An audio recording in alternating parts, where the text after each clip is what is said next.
Thank you, guys. Today I'm here with Professor Frank Irizarry from the Department of Advertising and Public Relations. Professor Frank Irizarry has been teaching here at Suffolk University for 9 years. He has always had a huge passion for football, either by being a player, coach, writer, PR guy, or a TV/radio commentator. Today we'll get to know more about his love for football. Thank you, Professor, for taking time out of your busy schedule to do this interview with me. My pleasure, Christian. Happy to be here. Thank you. To start off, I know that your experience in sports is quite diverse. You served as the Director of Public Relations and Broadcasting for the Daytona Beach Thunderbirds Arena football team. Can you tell me what that experience was like? Sure. It was a great experience. I did that 10 years ago, so it was actually the last year I lived in Florida before I moved up here and took this position at Suffolk. And it was wonderful. We had a fairly small staff, so it meant getting to do a lot of stuff. I got to do the weekly game notes and do all the writing of the content for our website, all of our press releases, all of the league mandated stuff.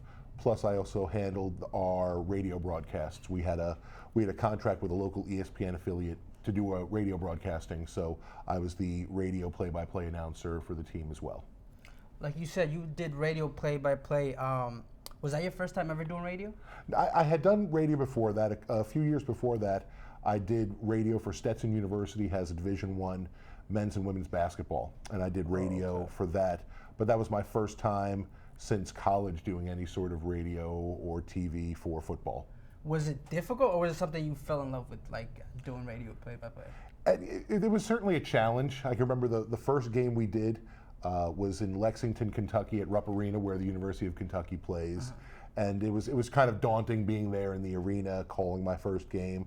But like you said, I've always loved football from a young age as a fan, player, up through high school and college, coach, broadcaster, PR person. So talking about football was fairly easy for me to do. I also know that you were the host for a show called the FoxSports.com Blogger Show. Yes. And can you tell me more about hosting a radio show? How did it feel hosting, a radio? Sure. I was a blogger for Fox Sports back before blogging became as popular as it is today. So this is going back now about 11 or 12 years.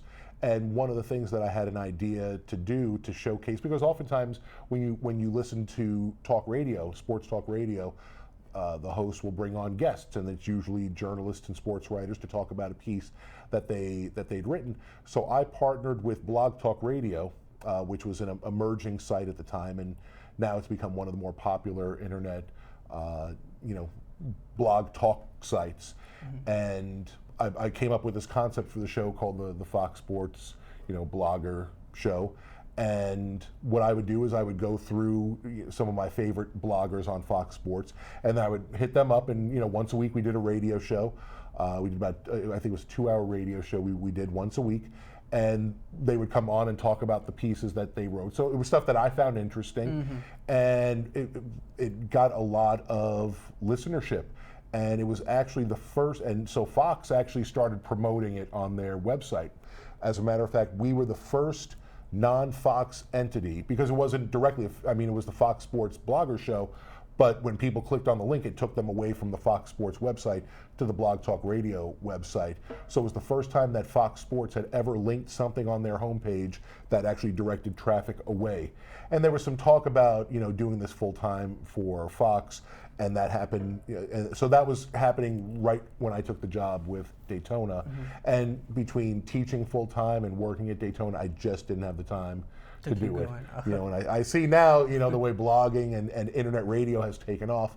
I was a little ahead of the curve, and maybe I should have stayed in just a little longer. You also coached, and you said that it was one of the most rewarding times for you. When was the first time you ever coached a football team? I started coaching Pop Warner football when my kids started playing, and this is going back now a long time, probably about 15, 16 years ago.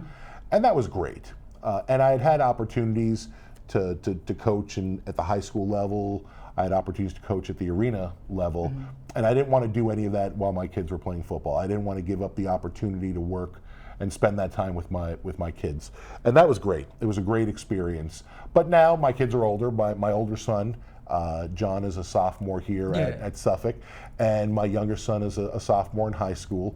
So that's why this past year I decided to get back into coaching at the collegiate level. Now I know that, like you said, you're coaching Mount Ida football team. Yep. I know you just finished your first season. How did that season go for you as a coach? It was fantastic. I coached. I was the linebacker coach, and we finished 4-3 in our conference, and that's a team that had almost all freshmen and sophomore starters. Okay. We only had 2 starters on defense that were seniors, and we were solid. I had some really good linebackers. One of my linebackers was all conference. Oh, wow. We play in the East Coast Football Conference, the ECFC. We also he won Division III All New England. So out of all the conferences, he was the best middle linebacker, and he was just a stud player for us. Had another player who was second team All Conference. Had an all freshman team player. So our linebackers certainly played well, and it was a wonderful experience. It's obviously night and day different from coaching at the Pop Warner level, working at the college level, but it was a very rewarding experience and a lot of fun. All right, and to finish all this, I want to ask you, I know you, like you said, you've had a huge experience in broadcasting. What would be your advice for journalism majors? My advice for journalism majors is to just get as much experience doing whatever you can, whenever you can. Be as diverse as possible. Don't think of yourself as I'm just a play-by-play person, or I'm just take whatever opportunities come your way, because that's the modern reality of journalism. You have to be able to do a lot of different things. I remember a few years ago we were hosting here the High School Journalism Awards. Yeah. And Dick Price, Dr. Price, has done that for years. And he always brings in good guests, and he brought in Dan Shaughnessy from the Boston Globe. Yes. And one of the students asked Dan, how do you see yourself professionally? And now you hear the phrase a lot more, but this is 9 years ago, and the first time I'd ever heard the phrase. And he looked at the student and said, I don't see myself as a journalist, I see myself as a multi-platform content provider. So I'm not just a newspaper guy, but I do radio, I tweet, I blog, I do all sorts of things, and that's what you need to do in order to stay relevant. And that's the advice that I give students. Whatever experience you can get in any sport, in any capacity, whatever you can do, take that experience, because it's just going to add another tool to your toolbox. All right, well, I want to say thank you once again, Professor, for My taking pleasure. time out of your busy day Thank you for to do having this me. interview. Thank you so much. Not a problem, Christian. All right, back to the studio, guys.